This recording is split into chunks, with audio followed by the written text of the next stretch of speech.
Hey there everybody, welcome to the channel. We're going over the kit lens for the Z full frame bodies. It is the 24-70 f4S. It is an S lens. S is for Supreme, supposedly. And this is a very small lens. As you can see when you reverse the hood, pretty tiny. But it is a pretty high quality lens for a kit lens. It's probably one of the best kit lenses anyone's ever put out for their full frame cameras. Now this came as a kit with my Z7 II, and since then I've used it on a Z50 and my Z9 now. So we'll just go over the outside real quick. It's pretty simple, honestly. So whenever you take the back cap off, you can see the rear element is right there. No guesswork on where that's at. This does not fit any teleconverters or you will smash that glass. You do have a programmable ring here. It is by default programmed for manual focusing. On the side there is an autofocus manual selector switch, and that's the only switch you have. Your autofocus and manual right there on the side, and the VR is not in this lens. It's not a VR lens. You're relying on your camera's IBIS to control the lens and make it stabilized. Now you can use this on a crop camera like a ZFC, a Z50, etc. But if the camera doesn't have IBIS, this will not be stabilized. It has a 72mm front thread and a 72mm hood. The hood name is HB85, made in Thailand. It's just a regular old bayonet one. It doesn't have a push button on there, so it's a little on the lower end side, but it is plastic and it will save your lens if it ever falls. It has a nice little click in place.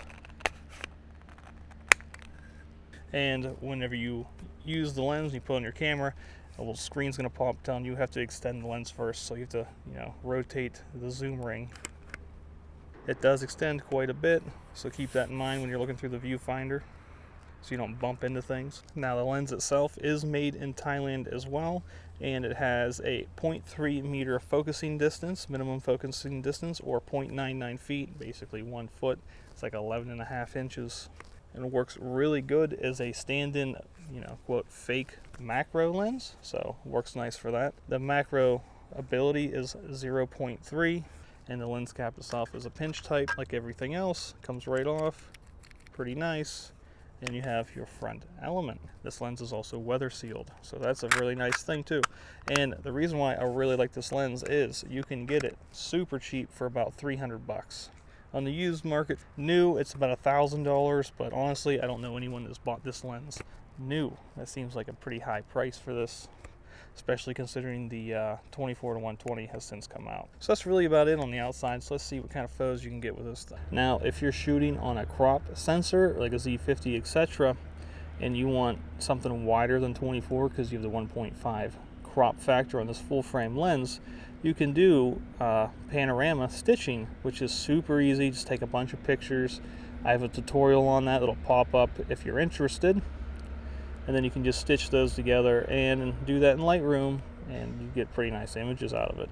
I even do that on the Z9, and you get kind of ridiculous, over the top, 100 megapixel, which is pretty cool to do. So here we have some examples of photos, and I'm just gonna let this play through, and you can skip through and check the chapters down below to see if there's anything particular that you're interested in.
Now, whenever it comes to autofocus, this lens is super quiet. You're not going to hear it at all.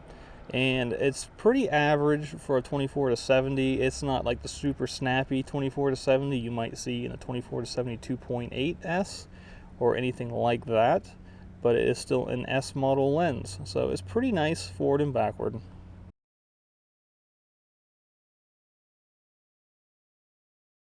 So we're going to go over some video performance examples, and one of the things that I tried recently was the auto capture on the Z9 for the latest firmware 4.0.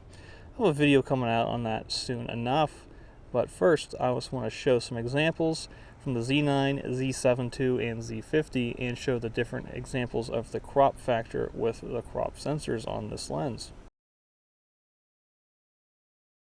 When it comes to flaring and ghosting on this lens, is very well controlled. They really thought that over, and that's another thing. I really think this lens is really nice for video or photo, but it's like the cheapest, nicest, sharpest lens you can get on the Z system if you just want to dabble in video. And of course, like I said, it doesn't have VR, so if you're doing video, it's handheld and controlled by the IBIS and the camera if you have it.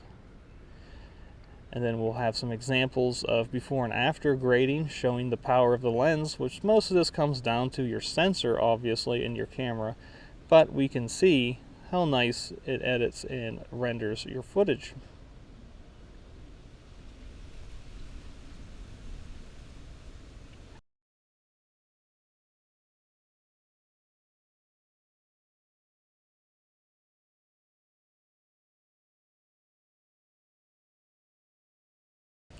And obviously the Z50 does struggle a little bit, but it is 8-bit footage, and it is a crop sensor and not really made for video itself.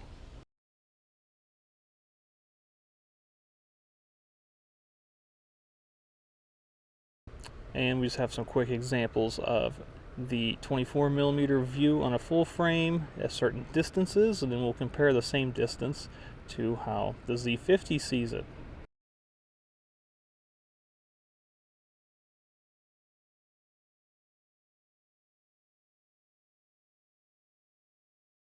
So with in-post punch-in image quality check, you can tell that this lens handles 4K extremely well, and if you think about it, 4K is really only like 10 to 11 megapixels, so it's not super heavy. But on the Z9, it handles it extremely well whenever you zoom in post, especially in 120p.